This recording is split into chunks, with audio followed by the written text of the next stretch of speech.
Hello, everyone, and welcome back to the Extra Lap podcast. Today, we're lucky enough to have with us Nicki Southerland. Nicki, you're a Notre Dame commit. How are you today?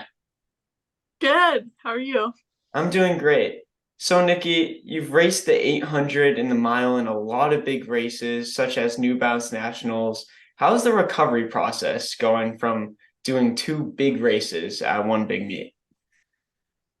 Um, well, I'd say it's kind of challenging because sometimes they're like different days, and so just trying to get my rest in between and making sure I stay hydrated and I'm eating the right food, but I'm kind of working on that and trying to get everything right now because in college I know there's multiple heats and stuff, but I'm trying some things out and getting used to it. But Definitely. And you had such a great nationals. You placed fourth and fifth, respectfully. And how is it going onto an event after already having such great success in the previous one? Is it like, do you still feel you have so much to prove, or is it just going? yeah, I definitely, yeah, it was a little bit different just because you feel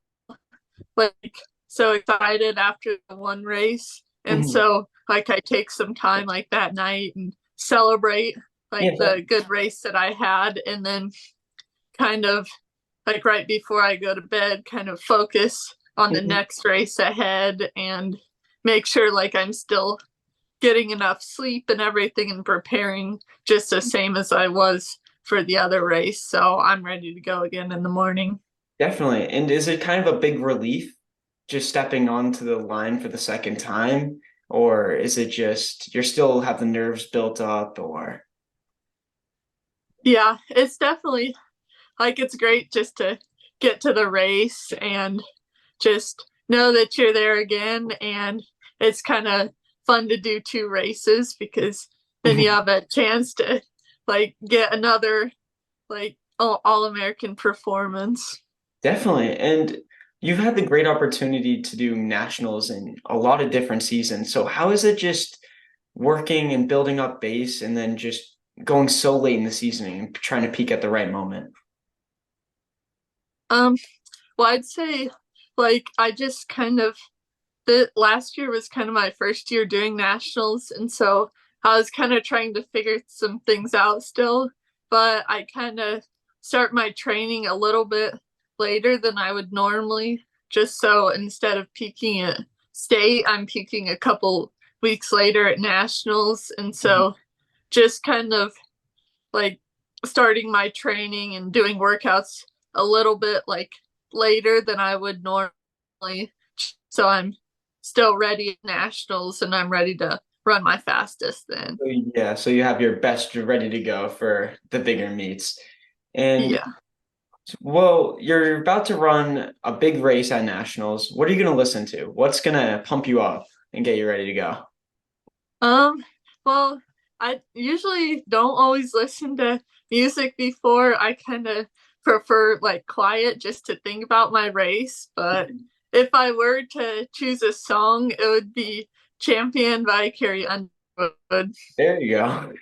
And if when you're thinking before a race, is it just like, are you trying to calm yourself down? Are you trying to strategize, or what goes into like all the thinking?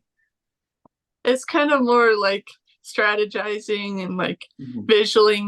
visualizing the race and Mhm. just kind of preparing for the hard effort. Definitely. And well, we put on our story questions to ask you, and one of the questions was, what do you repeat to yourself when it gets hard in the race? So I think that fits pretty much right now. Sorry, you kind of cut out Oh, there. Can you all repeat that? good. What do you repeat to yourself when it gets hard in the race? Um, I just like to think about all the the hard things in my life and think that I've gotten through and all the hard workouts and just think I got this. I Hmm. can keep going. I can dig deeper. Definitely. And what is like the go-to workout you use to get ready for a race? Um, I like to do 400 repeats, Definitely. just like a bunch of 400 repeats on the track. That usually Mhm. gives me a lot of confidence, and I can just go out there and like run as hard as I can, and they make me feel fast. I know this is a kind of odd question to ask, but was there a specific workout that you did where you're just like, I'm very fit right now. I'm really ready to race. This next race is going to be a good one. Um, well, I'd say I can remember one time last year before Foot Locker Nationals when I did a workout and it was like a really hilly workout. So it was like 800 repeats, like up kind of like a hill, like trail loop. And so I did like a bunch of those and like it was just a really good workout and I felt really good. And so I was like, wow, I'm in like the best shape of my life. And so Definitely. like that made me really ready for nationals. Yeah, definitely. It's a definitely a really good thing to have a good confidence booster going into such a big race, such as nationals, and mostly hills. After after the first repeat or two, the lactic builds up, and it's just all about pushing forward, right? Mm-hmm. Another thing is you're both really talented in the mile and the 800. So when you get on the line, you're about to do a mile. How would you say your 800 speed helps in the kick in a mile? I'd say it definitely helps with like the kick at the end, Mhm. like the last 400 when I just like give it all I have and try to like catch as many people as I can if I can kind of like hang with them the rest of the race and then like I always try to outkick everybody at the end. Definitely. And what advice would you give to someone if, it's getting hard and you just want to stay with that pack? What would you say to someone when it's getting tough? I would say just like kind of I guess like sometimes I think of it like a magnet, like you're connected to them. And so like just visualizing that and just like if you're with a pack, then it's a lot easier than running by yourself.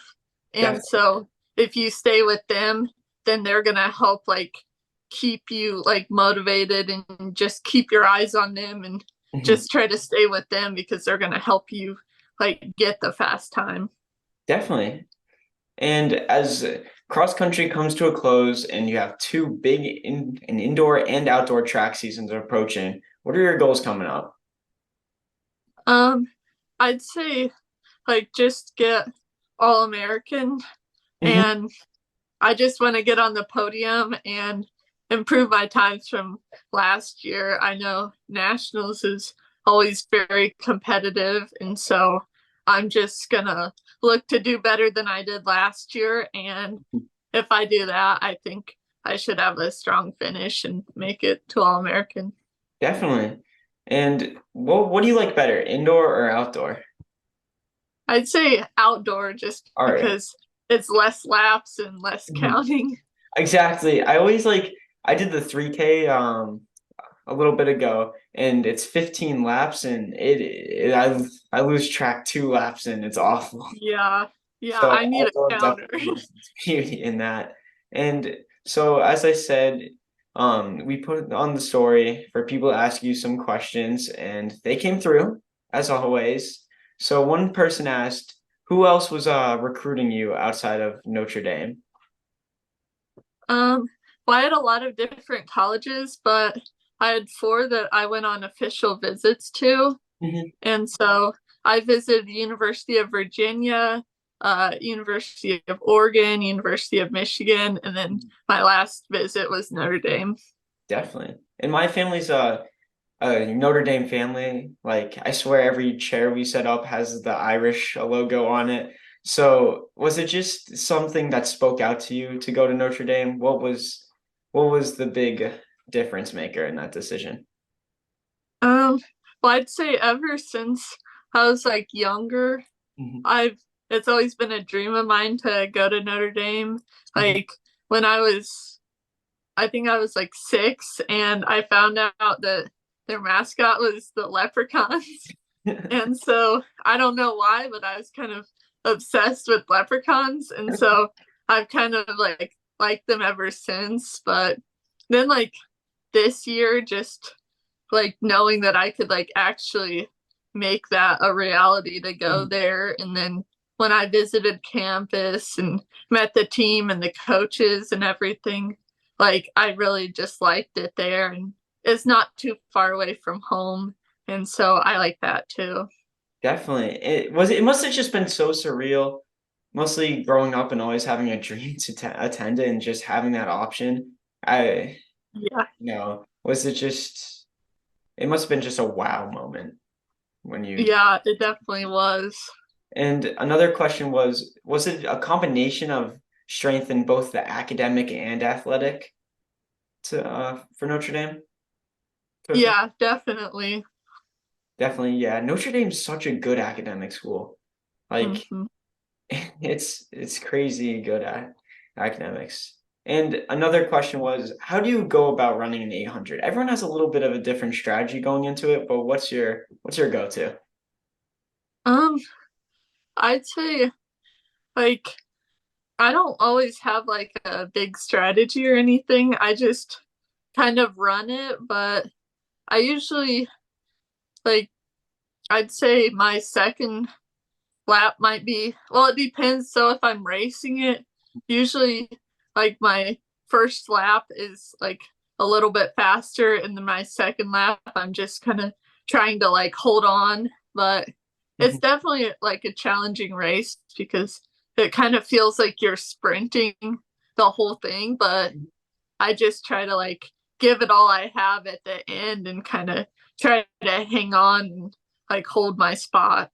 Definitely. And what would you suggest to someone who's about to run an 800, but they want to find out the perfect first lap for them? What would you suggest to them to find that? Um, well, I've heard that you're supposed to have like a positive split, like that's the easiest way to run it. And so I'd say maybe like have a little bit of a positive split, but just like because you got to go out fast so then you're not stuck in traffic.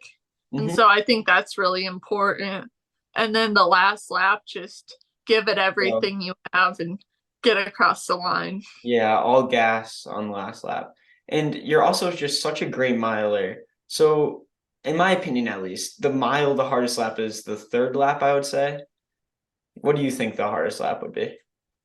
Yeah, I think it's like probably the second or third, Hmm. just because like you're still not like super close to being done. It's still like early in the race. And so just to like mentally get through it, because like the first lap you definitely have like all the adrenaline and you're not tired yet, and then Hmm. the last lap you have the motivation that you're almost done.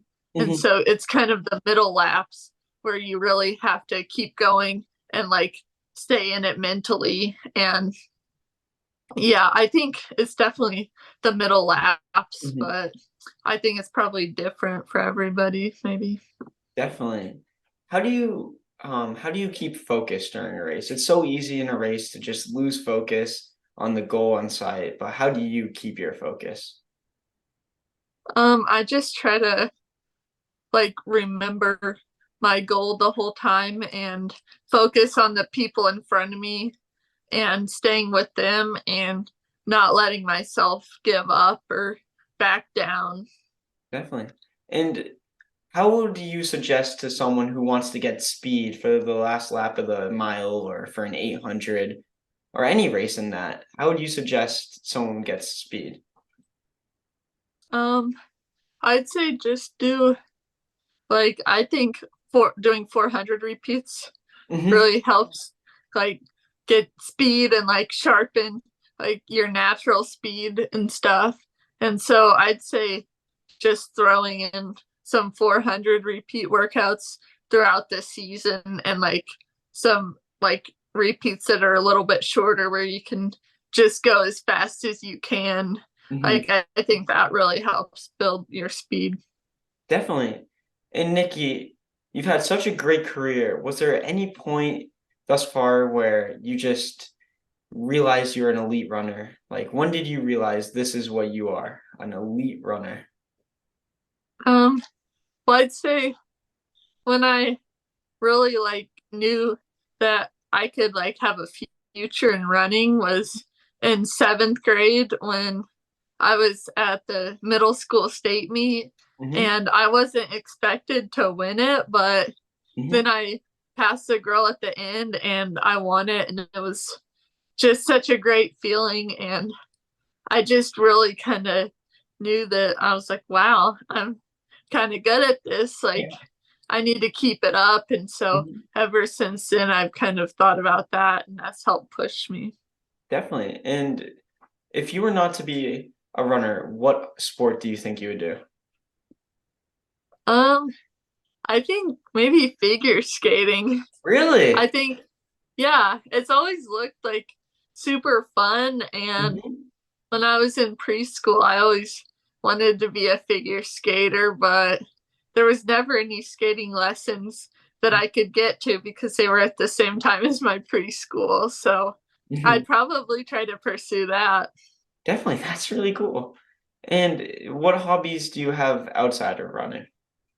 I love to cook and bake and just like do anything outside and hang out with my friends and family. Definitely. Well, Nikki, thank you so much for coming on the podcast today. It was a pleasure to have you. And thank you everyone for watching. Till our next lap, have a good one, everyone.